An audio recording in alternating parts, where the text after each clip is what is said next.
kayak orang yang berkemampuan gaib gitu, selalu pas lihat gue yang sering banget sih gini, jadi gue gak pernah lihat. Selamat malam dan selamat datang kembali di Apa Bener Ada Ngada-ngada Channel. Malam hari ini gue Jody Hendrarto kembali ditemani oleh sosok yang tidak asing di channel ini, tapi versi laki. Udah, nggak pakai gitu-gitu lagi. Ada Fahmi yang malam hari ini menemani gue. Nggak perlu tepuk tangan. Hari ini menemani gue untuk bercerita. Kita akan cerita-cerita karena kita berdua kebetulan memang diberikan kelebihan dari Yang Maha Kuasa untuk bisa melihat hal-hal yang mungkin tidak bisa dilihat oleh orang-orang lain. Ya mungkin kalau Gue lagi mau friend.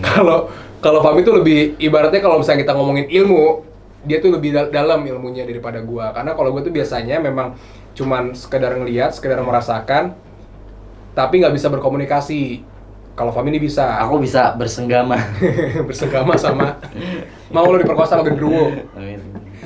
Tapi gini, kalau misalnya kita ngomongin ya, awal mula dari kenapa pada akhirnya gua bisa ngelihat makhluk-makhluk astral itu waktu gua tuh lupa kayak gua belum sekolah sih, justru gua belum sekolah. Kalau lo tadi SD kan, sempat lo cerita SD. di episode sebelumnya. Yang gue ingetin pas SD. Nah kalau gue itu justru sebelum gua sekolah, jadi gua masih kecil banget, ya umur 3-4 tahun lah. Gua lagi makan nih, masih inget. Itu karena tuh pengalaman pertama gua ngeliat. Terus udah gitu gua lagi makan nih sama nyokap gua sama abang gua. Abis itu kita lagi makan tuh udah menjelang maghrib. Terus gue sama abang gue itu keluar dari restoran, duduk di pinggir-pinggir jalan, nyemper biasa kan. Tapi bayar dulu kan? Enggak, masih ada nyokap gue di dalam. Nyokap gue masih duduk lagi masing-masing makan. Gue mah udah gue tinggalin. Terus gak lama kemudian azan. Pas azan, gue nengok ke belakang kan.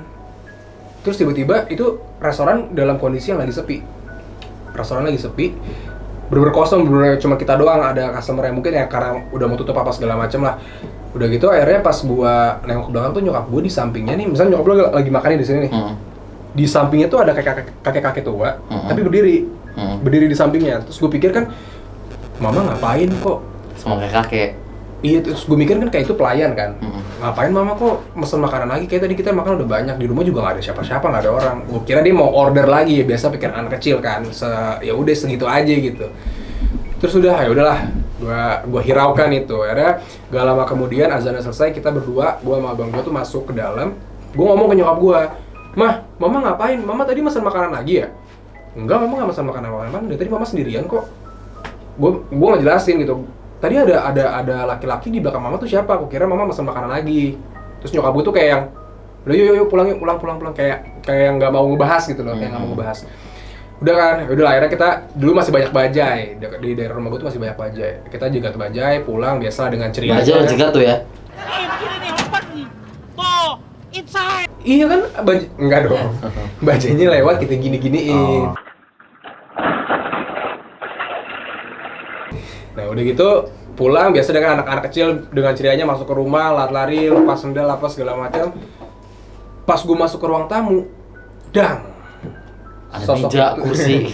Sosok itu ternyata udah duduk di sofa rumah gua. Wow. Dan di situ gua baru sadar, oh ternyata dia bukan manusia. Oh, tapi lu sekecil itu udah sadar dia bukan manusia udah ya? Sadar. Ya karena itu gua mikir tuh dia tadi ada di sana, terus tiba-tiba ada di sini dengan waktu yang secepat kilat, ngerti gak sih lu? Nggak ngikutin proses kita pulang naik bajai apa gitu-gitu. Mungkin lu nggak sadar dia naik atas bajai. Nebeng. Ya kan tiba-tiba langsung ke ruang tamu gua. Tiba-tiba duduk di ruang tamu, terus duduk yang sofa orang kaya kan, sofanya panjang. Set, duduk kita sambil ngangkat kaki. Sandera. Tapi bentuknya manusia? Bentuknya manusia, kakek-kakek. Gitu, jadi pas dari situ udah. Tapi ternyata kalau misalkan diingat-ingat lagi, justru sebenarnya jauh sebelum gue ingat pertama kali gue ngeliat itu, gue tuh pernah pas lagi gue lupa pulang dari mana, baru masuk rumah itu, gue tuh yang jalan itu nunduk-nunduk gitu yang permisi. Karena? Terus gue udah nyampe di ujung gitu, ada nyokap gue, "Mah, lagi dari sana ya? Kok rumahnya rame?" Kosong pada rumah gue. Oke. Jadi gue nggak ada banyak tamu, tapi kalau itu gue sama sekali gue nggak ingat, cuma itu nyokap gue. Dan dari kecil, gue itu selalu pengen diceritain soal bukan si kancil, bukan anak gembala, bukan apa. Yang gue minta cerita itu pasti pocong, kuburan, kuntilanak, apapun yang bisa nyokap bokap gue kreasikan cerita-cerita tentang horor. Itu harus. Oh iya sih, dulu gue juga kalau mau tidur dulu didogangin horor sama om gue. Dan anak-anak TK lu dulu waktu TK gambar apa sih? Gunung, pulau, laut, apa segala macam. Gue enggak. Kuburan, pocong, kuntilanak, tuyul. Oh emang.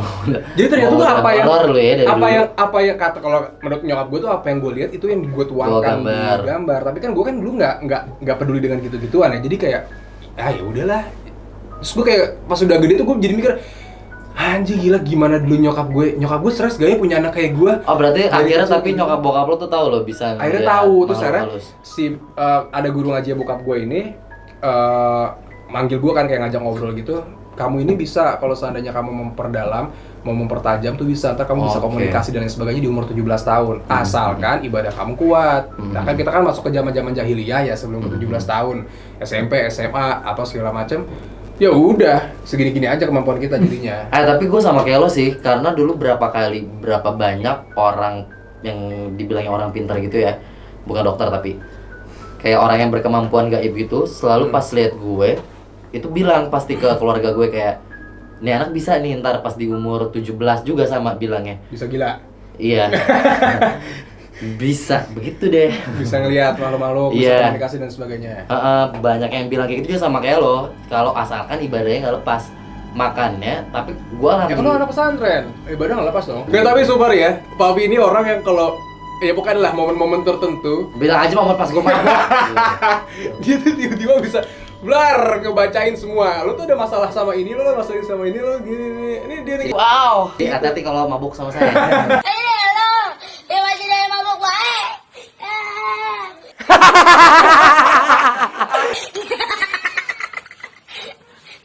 Gila muntah udah. Gua ada mie.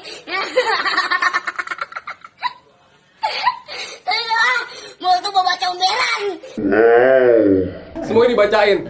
Yang tadinya lagi seneng-seneng bisa nangis tiba-tiba denger ceritanya dia. Iya, Ya gitulah pokoknya. Tapi kalau misalnya kita ya pasti banyak lah pengalaman kayak gue sempat bilang ngomong juga di video sebelumnya.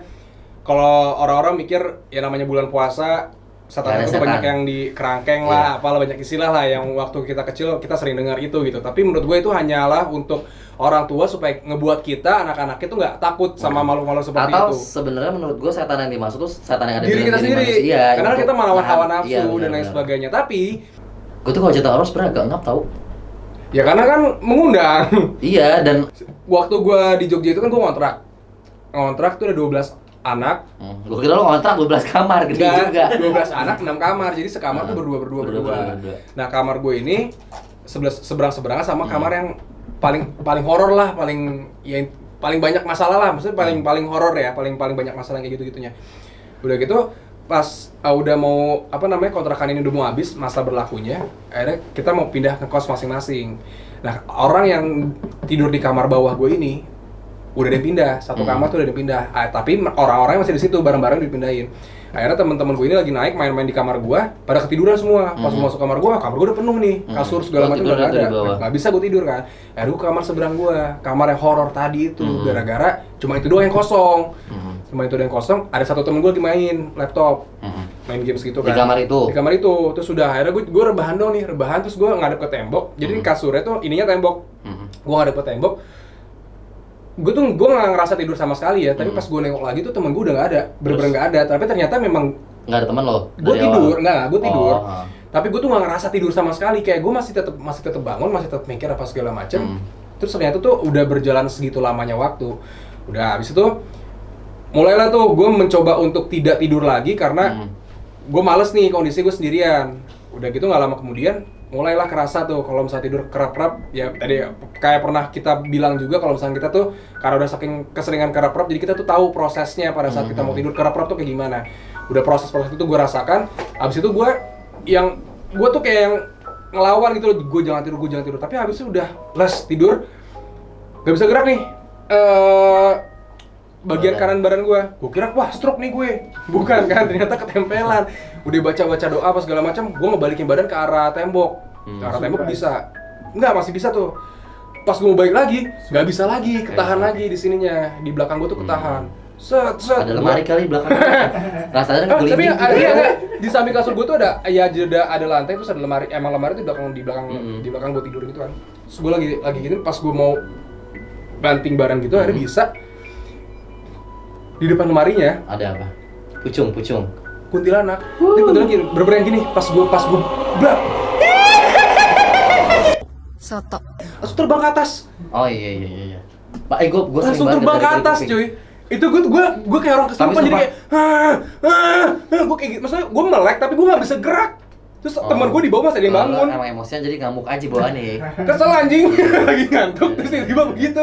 Ada kuntilanak ketawain. Temen gue di bawah masih ada yang bangun satu. Dikira gue kesurupan, dia langsung tidur. Bukan dia bantuin gue, kampret emang. Goblok juga tuh temen lu. Iya gitu. Kalau gue jadi itu, gue pecat jadi temen besoknya.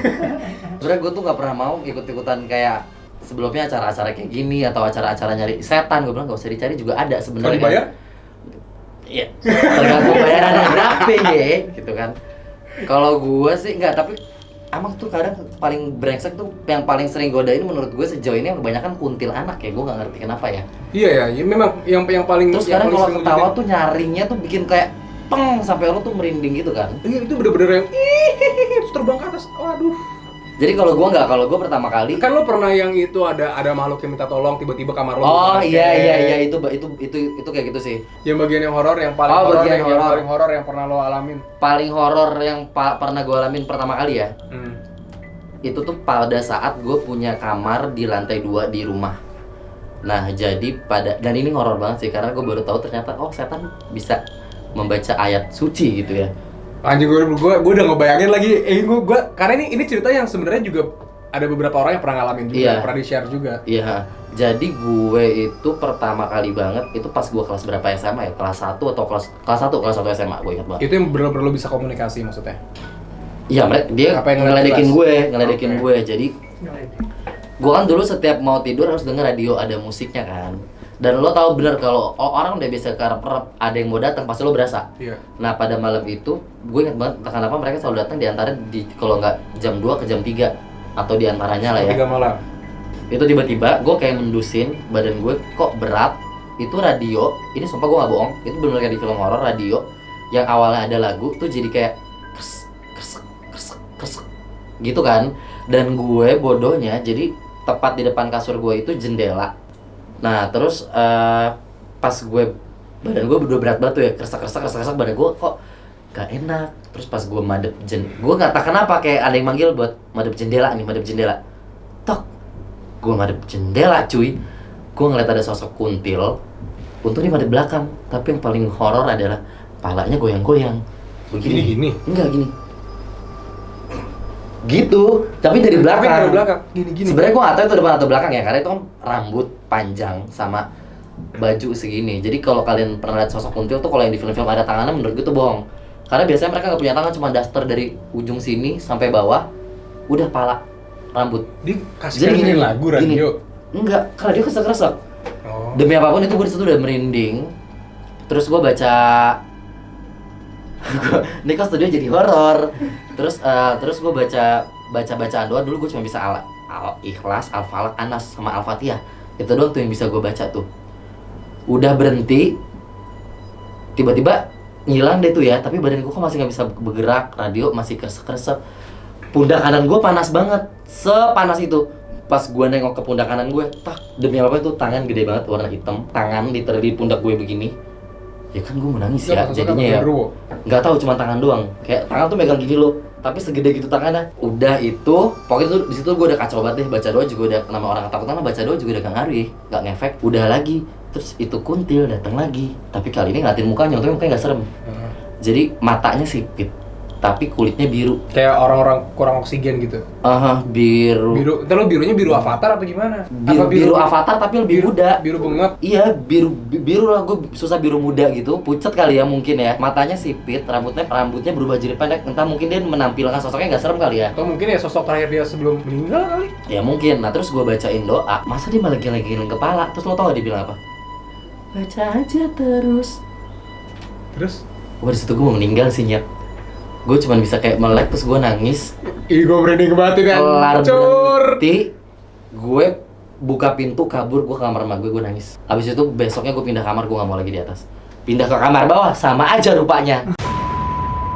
Jadi sekarang ini Fahmi lagi masih mencoba untuk menggambarkan, tapi ternyata bukan sosok Yuni yang digambarkan. Iya begini. Jadi kuntilanak tuh begini bentuknya. Iya, tapi kalau lo ngehin sama video yang kemarin itu, video yang dikali, lo liat deh. Cuman muka, rambut, sama badan langsung kan. Badannya kayak langsung melayang gitu. Yang sering gue liat sih gini, jadi gue gak pernah ngeliat kuntilanak itu jelas ada tangan, ada kaki. Soalnya kalau misalnya di film itu kan ada yang nenek-nenek, ada tuh kuntilanak nenek-nenek, tau gak lu? Iya, tapi ya emang ada. Tapi sebenarnya emang mereka tuh bisa nyerupain apa aja ya. Cuma sejauh ini sih yang gue lihat bentukan kuntilanak pada umumnya tuh kayak gini. Tuh gitu, buat yang penasaran bentuknya kuntilanak kayak gimana. Benar Gitu. sekali bukan? Bukan. Oke lah kalau begitu. Terima kasih yang sudah menyaksikan. Thank you Fahmi udah nemenin. Jangan lupa untuk cerita-cerita, sebenarnya masih banyak banget cerita-cerita yang bisa di-share sebenarnya, pengalaman-pengalaman horor dari kita masih orok sampai kita udah bangkotan. Nah, ini versi bagusnya. Iya, itu versi jeleknya, cuma rambutnya kurang panjang. Biasanya tuh rambutnya berantakan, ini Baru rapi. dipangkas. Ya, Baru dipot, iya baru habis dari salon, habis dari bonding kayak orang ini ya. Oke, terima kasih ya. Buat yang mungkin kalian punya cerita-cerita serupa, cerita-cerita misteri, pengen ngobrol-ngobrol barengan sama gue, barengan sama Fajrin, datang ke sini boleh. Coba langsung DM ke Instagram gue di @jodihendrato. Lo ceritain dulu kisahnya secara singkat seperti apa. Nanti yang paling menarik akan kita ajak ke sini, akan gue ajak untuk ngobrol-ngobrol seperti apa cerita lengkapnya ya. Jangan lupa untuk like, comment, subscribe, dan share video ini karena subscribe itu gratis kayak youtuber sebelah. Sampai ketemu lagi, bye bye.